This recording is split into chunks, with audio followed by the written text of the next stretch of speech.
Hi అందరికీ. Sunday రోజు chicken తినాలని రూల్ లేదు కదా, అలా అని రోజు తినాలని అనడం లేదు. మా వాళ్ళకి మధ్యలో గ్యాప్ వచ్చింది కాబట్టి ఈరోజైతే చికెన్ తెచ్చుకున్నారు. అది ఎలా వండాలో చూద్దాం.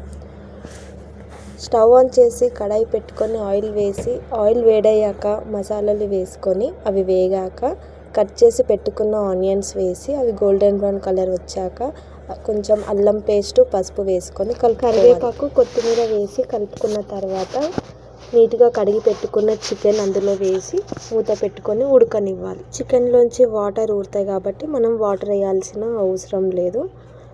అందులోంచి నీళ్ళు ఊరి బాగా ఉడుకుతుంది చికెన్ ఉడికాక కారం, ఉప్పు వేసుకొని కలుపుకొని మూత పెట్టుకొని ఉడకనివ్వాలి.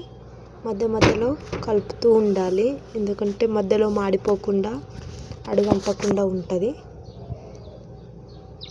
అలా కలుపుతూ మూత పెట్టుకుంటూ లాస్ట్లో కొంచెం కొత్తిమీర గార్నిష్ చేసుకొని సర్వ్ చేసుకొని తినేయడమే. Yummy chicken fry ready.